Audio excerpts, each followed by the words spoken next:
Salut, c'est votre technicien de l'ombre et aujourd'hui je voulais savoir si ce micro premier prix pouvait être bon par rapport à un micro plus cher. Vous savez, dans le monde de l'audio, 50% du son c'est le micro.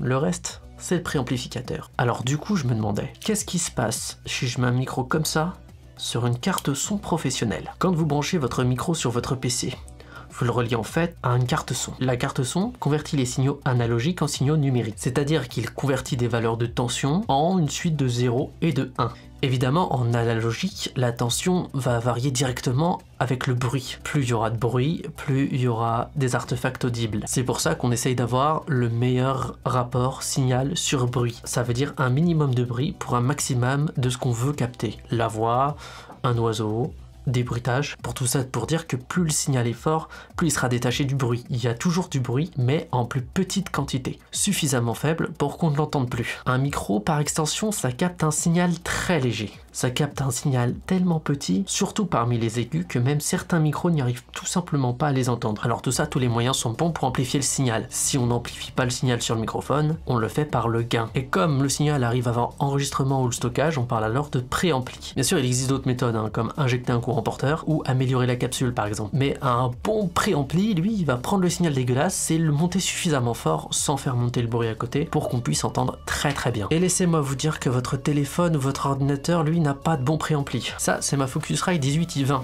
Comme son nom l'indique, elle possède 18 entrées et 20 sorties. Mais comme son nom l'indique pas, la plupart des sorties, faut rajouter une carte externe avec. Et d'ailleurs, ce sont des préamplis micro. Et si je sépare le fait que ce soit des préamplis micro, c'est surtout parce qu'ils ont besoin de propreté, chose que toutes les entrées n'ont pas forcément. Mais bon, si vous achetez le 2i2 ou même le 2i4 en description, vous aurez un préampli bien meilleur que moi. La génération 4 vient de sortir, elle vient de juste pulvériser tout ce qui se fait en dessous de 800 balles. Et moi, j'ai malheureusement acheté la version 3 il y a quelques mois. Focusrite, si vous m'entendez, je veux bien la tester. Là, ce sont des micros Solo Logic. Je les ai achetés à 1,39€ à Action. Bon, derrière le micro, il y a les spécifications techniques. La sensibilité est de -44 à -3 décibels. Bon, j'imagine que sa valeur c'est -44 décibels volts par pascal, mais si c'est ça, c'est qu'on est dans un truc un peu pourri, un peu entre... Je suis en SM58 là. C'est un mi-chemin entre un SM58 et un MKE 600 de Sennheiser. Bon, je vais ranger mes micros parce que... Hop. Donc... Une fois au repère, on reste sur du micro tout ce qu'il y a de plus classique. Pour adapter mon micro au préampli de ma carte son, je vais utiliser le Rode VXLR+.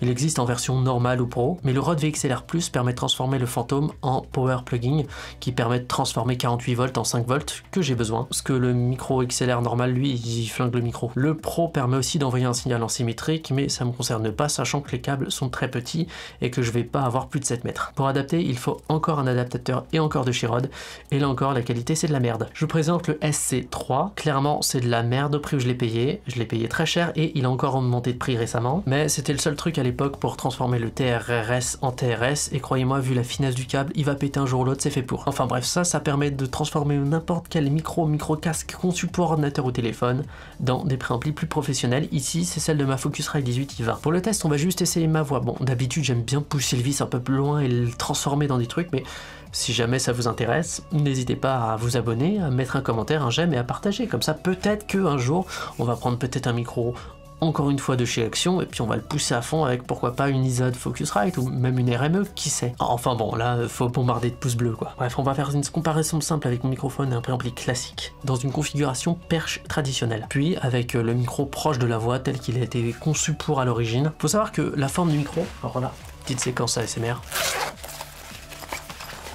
Il faut savoir que la forme du micro est conçue de telle sorte qui va favoriser les jeux de réflexion et va favoriser les bruits qui se trouvent devant et par un jeu de déphasage ou décalage annuler les sons qui sont de l'autre côté. C'est pour ça qu'on a des évents par exemple sur des micros comme ça. Je vais donc pas pousser le vis et essayer de mettre le micro pour lequel il est pas conçu pour, ça sert à rien, c'est nul et c'est moche. Bref, vous êtes prêts ?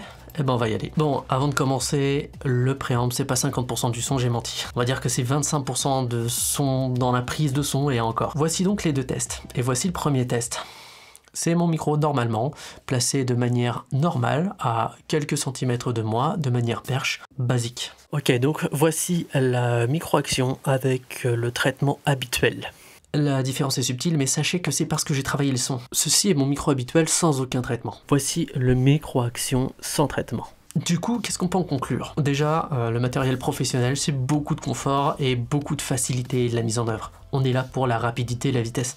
Et là je vous parle de ça, mais là c'est pas le premier micro que je teste, parce qu'il faut savoir que les deux autres ils ont été flingués juste avant. Après on peut très bien l'utiliser pour se dépanner ou autre, et sachez qu'on peut l'utiliser dans un milieu professionnel, mais vraiment que dans des cas extrêmes. Ça se faisait beaucoup à l'époque du Covid. La deuxième chose, c'est que ça sert à rien d'acheter beaucoup de matos pas de gamme. C'est ce que j'ai vu beaucoup de gens avec beaucoup de matos de merde. Vaut mieux prendre des matos qui sont bons, de bonne qualité et réputés. Bref, faut vraiment se méfier du matériel grand public et bas de gamme. Le plus important, c'est de choisir le micro qui correspond et de bien le faire. Ça sert à rien de prendre un quart de canon et de le mettre à plus de 50 mètres de la personne. Vous entendrez absolument rien. En son, le plus important est d'être proche de la personne. Et puis de la pièce aussi. Ce que je vous conseillerais, c'est d'acheter par exemple chez Zoom un H1 par exemple, si vraiment vous ne savez pas de budget, vous savez exactement ce que vous voulez, ou un H5. Je vous déconseille un peu le H4n qui est un peu entre les deux, et je vous expliquerai plus tard pourquoi. Un H2 même à la limite, même si le son est pas très bon. Ou par exemple si vous aimez Tascam, un DR05 ou un DR40.